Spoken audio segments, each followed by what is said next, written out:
Assalamualaikum warahmatullahi wabarakatuh. Apa kabar teman-teman? Mudah-mudahan sehat semua ya. Jasmani rohani dilancarkan segala urusan dan aktivitasnya, diberkahi segalanya, amin ya rabbal alamin. Baik, kita kembali ke Pi Network untuk kali ini teman-teman ya.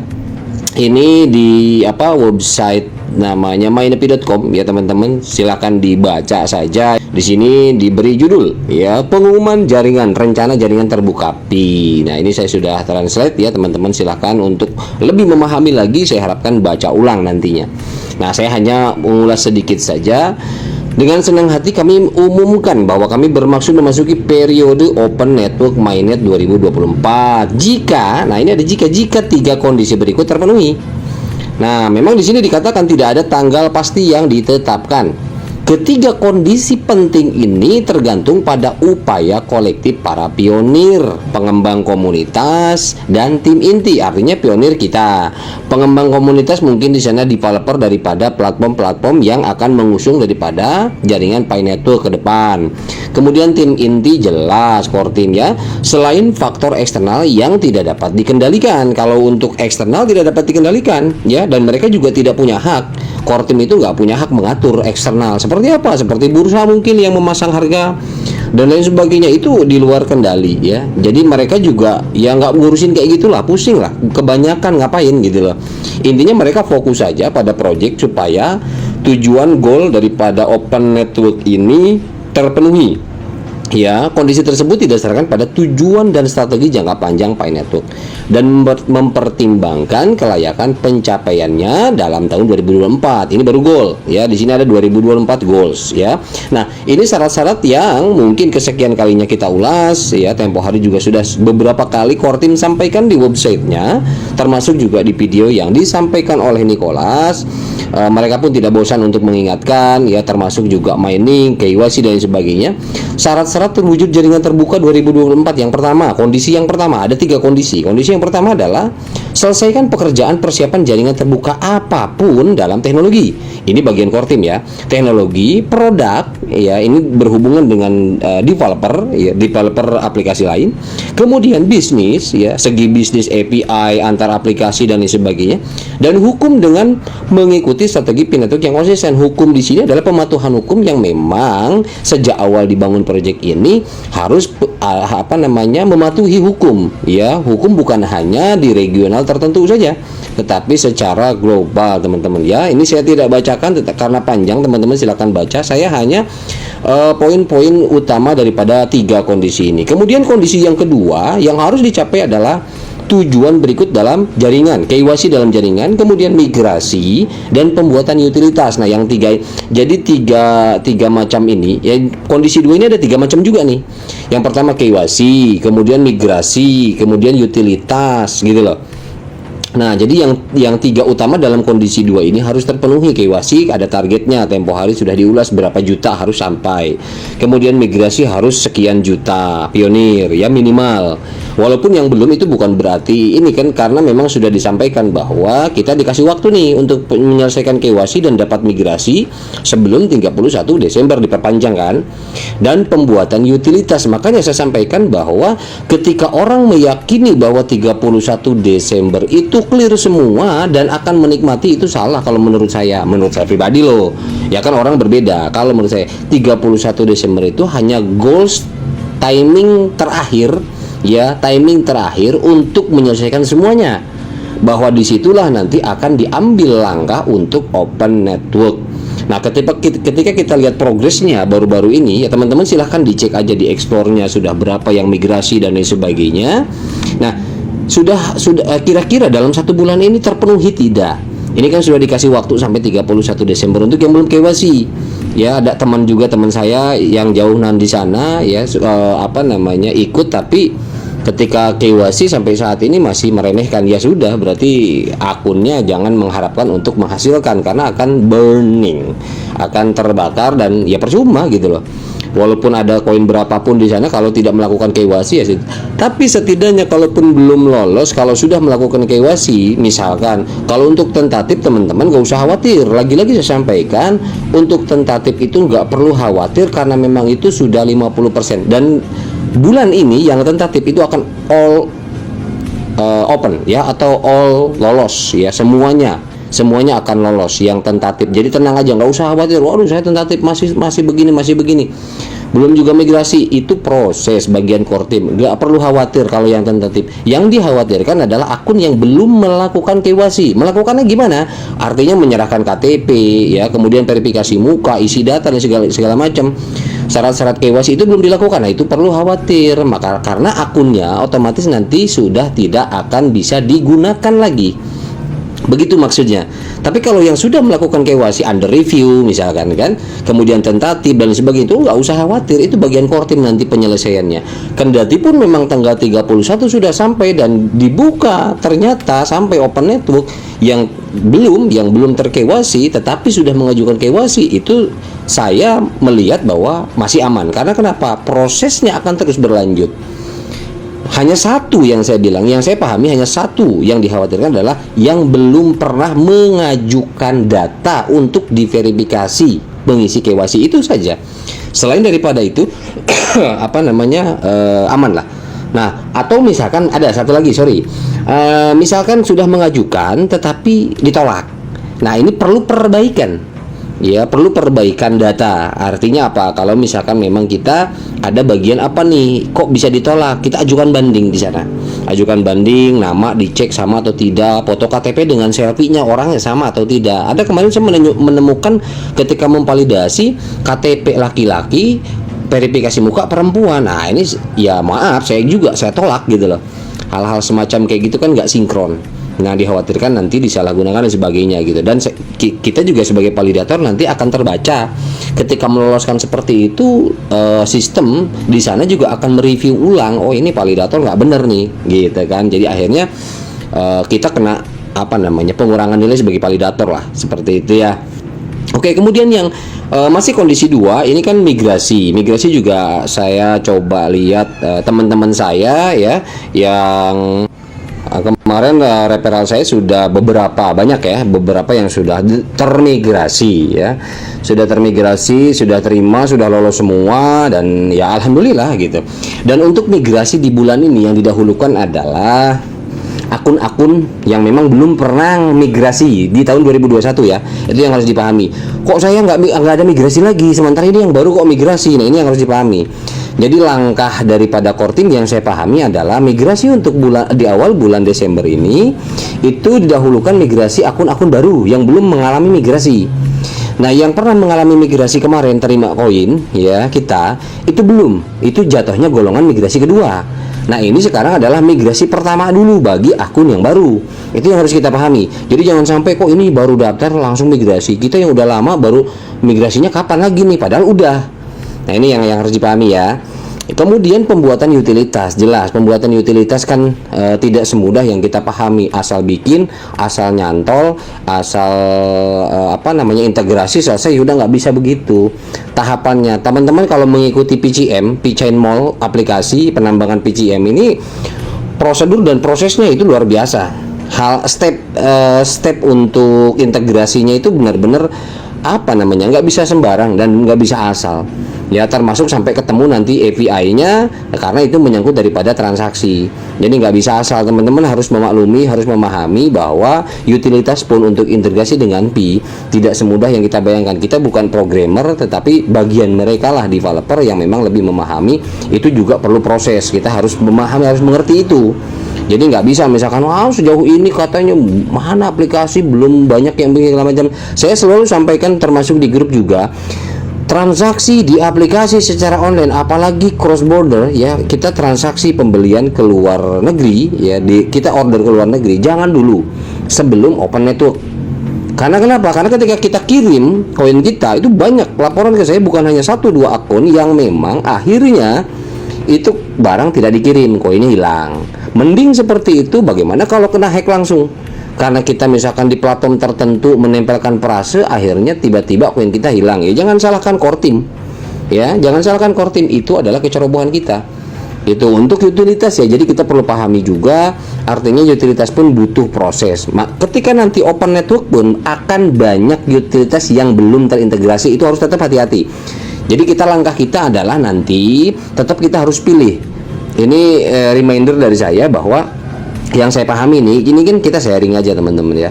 Jadi ketika nanti open network pun sudah dilakukan, tidak serta-merta artinya kita mengartikan bahwa semua aplikasi yang mengatasnamakan Pi Network itu sudah terintegrasi. Jangan sampai kita memahami itu. Karena tetap kita harus pilih Dior. Ya, kita harus pilih mana yang benar-benar keamanannya terjamin, bahwa ini sudah resmi terhubung dengan Pi Network, keamanannya, API-nya dan sebagainya. Nah, oke. Kemudian untuk KYC dan migrasi tadi, teman-teman ya, KYC dan migrasi tadi ini di websitenya juga disampaikan bahwa 15 juta pelopor telah lulus. Ya, ini syaratnya KYC, termasuk yang telah lulus KYC secara penuh dan tentatif.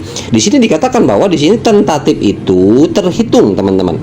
Dihitung untuk sebagai syarat daripada open network, karena tentatif ini. Jadi misalkan teman-teman kemarin ada tuh nanya, "Bang, saya awalnya hijau kok jadi tentatif lagi?" Udah biarin, nggak usah dipikirin, nggak usah stres gitu loh, tenang aja, nggak masalah. Tentatif itu bukan sebuah problemnya yang bisa dikatakan problem itu adalah bagi yang ditolak dan yang belum pernah melakukan KYC. Nah, yang ditolak perlu ya perbaikan data, itu aja. Jadi tentatif di sini jelas kok. Ya, di sini dihitung. Kemudian 10 juta pionir telah bermigrasi. Nah, targetnya itu sampai Desember ini nyampe nggak 10 juta pionir termigrasi. Baik itu misalkan yang migrasi teman-teman yang baru mulai hanya dapat 10 koin, 14 koin, ya dan lain sebagainya, itu terhitung. Ya, intinya 10 juta akun ya orang gitu ya. Oke, kemudian untuk yang kondisi ya kita skip aja, nanti teman-teman silahkan baca sendiri. Kemudian yang kondisi 3, tidak adanya lingkungan eksternal yang tidak menguntungkan yang akan menghambat keberhasilan jaringan terbuka. Jadi singkatnya, peristiwa dunia memengaruhi mata uang dan Pi tidak berbeda. Meskipun kami tidak mengendalikan apa yang terjadi di dunia, ya, jadi nggak mengendalikan urusan di luar, kami mengendalikan peluncuran kami dan tidak akan membahayakan kerja keras dan dedikasi komunitas dengan langkah gegabah ke open network. Jadi tidak mau asal gegabah. Ini project berbeda, saya bilang dari awal juga. Jadi nggak asal gegabah distribusi selesai udah jual bursa kelar clear gitu. Asal begitu aja. Pi Network nggak begitu. Jadi di sini juga analisanya mereka lihat dulu. Nah, di sini di bawah ada penjelasannya bahwa waktu penyelenggaraan open network harus mencakup faktor-faktor global yang berada di luar kendali tim inti tadi atau komunitas pionir, di luar kendali komunitas pionir. Faktor-faktor ini meliputi misalkan krisis ekonomi makro, perkembangan hukum atau peraturan yang tidak menguntungkan, ketidakpastian industri, pandemi, perang, ya, atau sejumlah faktor eksternal yang tidak dapat diprediksi, tidak dapat dikendalikan, dan atau tidak dapat diramalkan yang tidak mendukung peluncuran open network. Itu yang dikhawatirkan oleh core team, itu yang dijaga, itu yang dihindari. Itu yang harus kita sama-sama pelajari, kita pahami. Jadi ketiga kondisi ini akan membantu menentukan waktu peluncuran open network. Kami berharap jaringan dapat mencapai pada tahun 2024. Ini harapan core team pun sama. Gitu ya, dengan upaya terdesentralisasi dan tanpa adanya faktor eksternal yang tidak menguntungkan dan tidak terkendali. Tidak ada tekanan eksternal, tidak ada tekanan dari manapun. Pi Network fokus saja dengan proyek mereka, ya, dengan rencana-rencana mereka, dengan kesempurnaan yang mereka ciptakan sendiri oleh core team. Ya, jika kondisi tersebut tidak terpenuhi, maka open network dapat ditunda. Nah, ini harus dipahami. Untuk memastikan transisi yang lebih berhasil bagi semua pionir. Secara keseluruhan, keputusan tentang peluncuran open network pada waktunya akan dibuat untuk melayani PCP, komunitas dan jaringan dengan sebaik-baiknya. Tujuannya ke situ. Kalau kita sebagai pionir jelas, wah ini kayak kemarin tuh banyak yang kalau saya sih yakin Pi Network nggak bakalan mainnet. Pi Network akan 2030 dan lain sebagainya. Ya itu terserah. Ya, karena memang lagi-lagi saya nggak bosan saya sampaikan bahwa pemahaman orang itu berbeda. Ya, memahami untuk langkah-langkah proyek dan sebagainya, saya rasa tidak bisa ini disandingkan atau disamakan dengan proyek yang lain, dengan proyek-proyek meme lain, ya, kripto meme lain, nggak bisa. Karena ini jelas berbeda. Bahkan saya katakan mungkin ini kualitinya bisa di atas altcoin mungkin ya, tapi kita coba lihat aja nanti ya. Saya juga kalau masalah urusan berpengaruh tebak menebak masa depan dan sebagainya, terlebih harga ya, saya nggak mau ngurusin itu. Yang penting project ini saya selalu menginformasikan bahwa ini akan benar-benar terjadi. Itu saja. Akan benar-benar terjadi. Silakan pahami. Nah, makanya saya ada beberapa rekanan yang saya sampaikan bahwa ketika misalkan tahun depan nih, misalkan tahun depan masih belum open network juga, ya sudah. Jangan apa namanya? Jangan hiraukan saya lagi dah.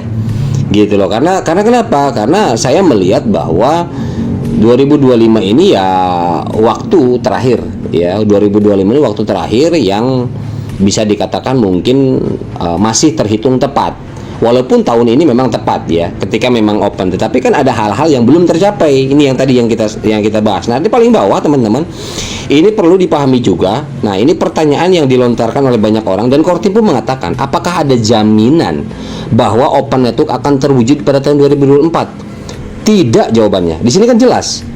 Jadi saya sampaikan yang di luaran sana yang mengatakan bahwa pasti dan lain sebagainya, itu saya ya sudah, saya nonton aja teman-teman. Karena saya patokannya di sini gitu loh. Saya patokannya apa yang disampaikan Kortim, ya itu yang saya telan gitu loh. Karena memang di sini jelas Kortim mengatakan bahwa nggak ada jaminan, mereka sendiri pun nggak jamin gitu loh 2024 ini. Tapi semua berharap ke sana. Kita Pionir berharap tahun ini, Kortim juga berharap tahun ini. Tetapi proses ini yang harus dicapai belum tentu berhasil. Tetapi kita berdoa dan berusaha berhasil, itu saja. Jadi nggak usah jadi perdebatan sebetulnya antara jadi atau tidaknya tahun ini dan sebagainya, nggak perlu. Jadi itu buang-buang energi dan buang-buang waktu, saya pikir gitu loh. Kita kan intinya memahami proyek ini benar akan terjadi ya, meluncur ke permukaan atau tidak, itu saja kalau saya sih. Kalau masalah urusan waktu, ya itu memang segala sesuatu juga butuh proses gitu kan. Nah, tidak ada jaminan di sini, tidak ada jaminan gitu loh. Nah, di sini kan namun pengumuman ini membagikan rencana dan proses yang sebenarnya yang dimiliki oleh tim inti untuk perpindahan open network. Ya, pengumuman ini juga menyoroti kondisi dan tonggak yang lebih spesifik bagi kita untuk mencapai open network gitu loh.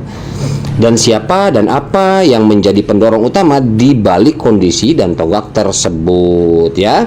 Nah, di sini kemudian bawahnya bagaimana komunitas pionir dapat berkontribusi terhadap kemajuan kita menuju open network. Di sini juga ada melakukan KYC ya, kemudian validasi sebagai validator, banyak. Jadi teman-teman, intinya saya nggak baca karena panjang ya.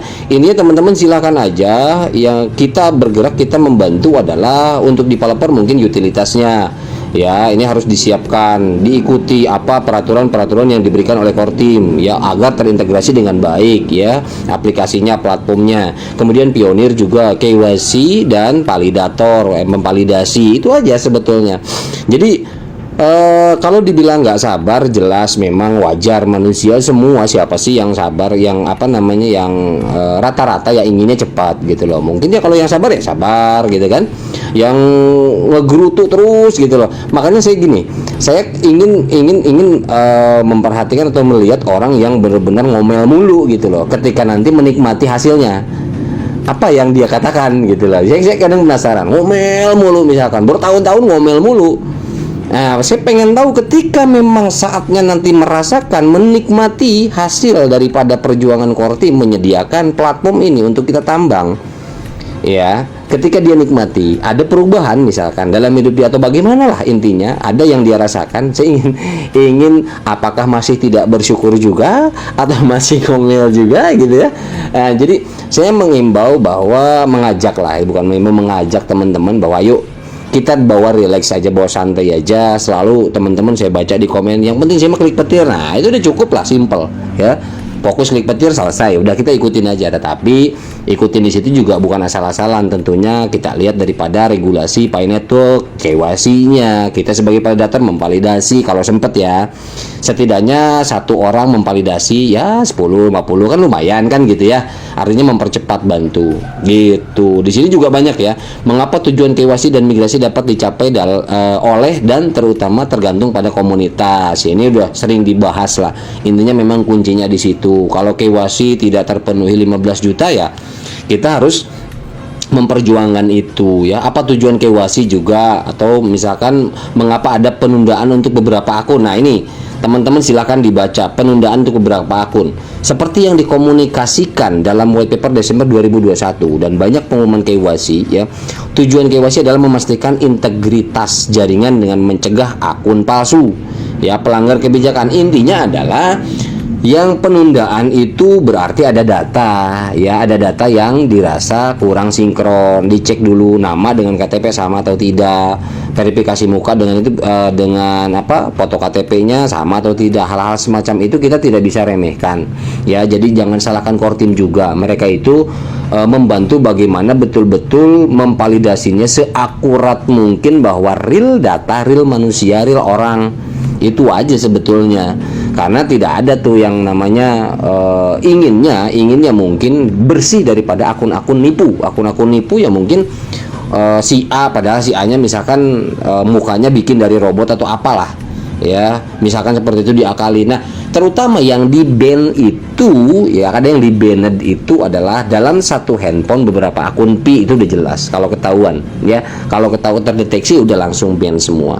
Itu jangan sampai lah, ngapain sih maruk amat satu handphone satu aja gitu kan. Yang penting bener jalanin, belum tentu juga semua terjalankan kan gitu ya. Oke lah, pemahaman di yang lainnya silahkan dibaca aja, apa itu Open Network, bagaimana kita dapat mengetahui kemajuan ya dan tujuan Open Network pada tahun 2024 ya. Jadi di sini jelas teman-teman, mynepi.com silahkan dibaca untuk bagian pengumuman jaringan atau rencana jaringan terbuka API. Oke, itu aja teman-teman untuk video kali ini ya.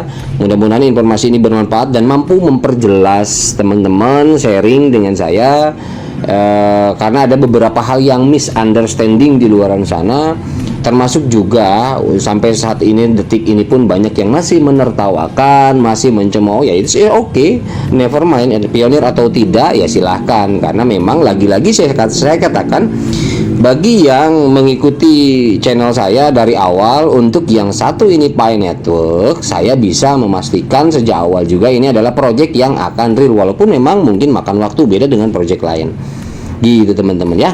Oke, next setelah video ini mungkin saya akan coba record lagi. Ada beberapa hal yang penting juga yang harus saya sampaikan, termasuk juga beberapa penipuan yang harus kita hindari, yang harus kita curigai ya. Oke, untuk video kali ini aja sampai sini. Terima kasih. Mohon maaf bila ada salah-salah kata. Wabillahi taufiq wal hidayah. Wassalamualaikum warahmatullahi wabarakatuh.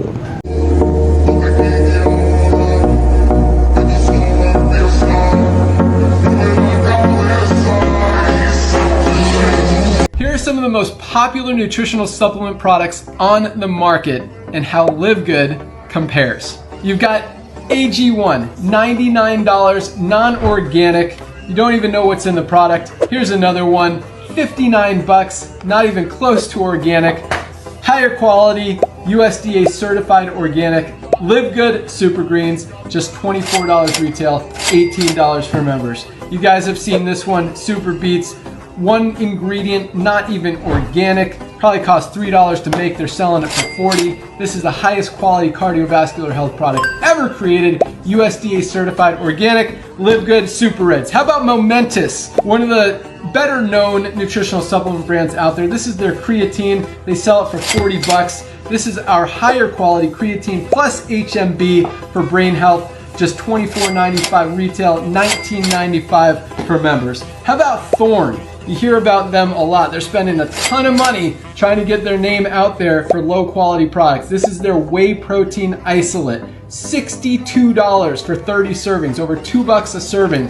This is our higher quality whey protein isolate with colostrum, 30 servings, just $34.95 retail, $29.95 for members, less than half the price for a higher quality product. You've heard of Liquid IV. This is $24 for just 16 servings. That's almost $50 for 30. Same thing with LMNT, $45 for this pack of 30. This is a higher quality hydration amplifier from Live Good. $24.95 retail, $19.95 member price. That's the Live Good difference. That's why we're the fastest growing company in the industry. If you haven't tried our products yet, make sure you order today. Every one comes with a 90-day empty bottle money back guarantee. You've got nothing to lose, your health to gain. You're gonna love them. Thanks for watching. Have an awesome day. Goodbye, guys. Oke, yang tadi barusan menyampaikan mengenai produk itu adalah CEO dari perusahaan yang bernama Glenn Glinsky. Nah, jadi selain produk kesehatan yang ditawarkan oleh Labgood, di sini juga ada yang namanya produk untuk perawatan kulit untuk pria dan wanita dan masih banyak produk lainnya untuk perawatan tubuh. Dan yang lebih kerennya di sini ada garansi 100% uang kembali, teman-teman. Jika teman-teman tidak merasakan manfaat apapun dari produk di sini, cukup kembalikan botol kosongnya, 100% uang teman-teman akan dikembalikan tanpa potongan sepeser pun. Dan seperti yang disampaikan oleh Glenn Glinsky barusan, kalian di sini akan mendapatkan harga produk yaitu dengan harga grosir atau dengan harga pabrik. Jadi sangat terjangkau, teman-teman, di sini produknya. Mengenai halal atau tidaknya itu tidak perlu diragukan, teman-teman. Dijamin halal karena produk di sini tidak ada unsur hewan, semua murni dari buah-buahan dan sayuran. Dan semua produk memiliki sertifikat resmi. Dan agar lebih lengkap, gua juga bagikan info peluang bisnis dari produk ini. Jadi selain menyediakan produk yang super keren, di sini kita juga bisa ikut berpartisipasi dalam bisnisnya. Dan di bisnis di produk ini sudah masuk di lebih dari 200 negara, teman-teman. Jadi di sini sangat lengkap, teman-teman. Selain produknya memberikan manfaat kesehatan, kita juga bisa memperoleh kebebasan finansial. Artinya bukan hanya sehat, tapi kita juga bisa menghasilkan uang yang banyak jika mengerjakan bisnisnya. Tapi jika teman-teman hanya tertarik dengan produknya saja, tanpa menjalankan bisnisnya itu juga boleh. Tentunya di sini kita bebas memilih. Bagi teman-teman yang tertarik dengan produknya saja atau sekaligus dengan bisnisnya, silahkan untuk hubungi kami di no WhatsApp berikut ini. Atau teman-teman bisa langsung bergabung di grup WhatsApp kami. Linknya ada di kolom deskripsi atau di kolom komentar. Number 2 helps all of you guys generate some extra income in your spare time from home. Some of you guys generate some serious extra income in your spare time from home. I mean, diamonds are still averaging over $10,000 a month in income. Our diamond bonus pool was about $2,000 again this month. Number of diamonds goes up, volume goes up, those numbers stay almost the same. The crown diamond bonus I think was over $30,000 this month. Big numbers, guys, and it's just the beginning. Semoga bermanfaat infonya, teman-teman semua. Sekian, terima kasih. Assalamualaikum warahmatullahi wabarakatuh.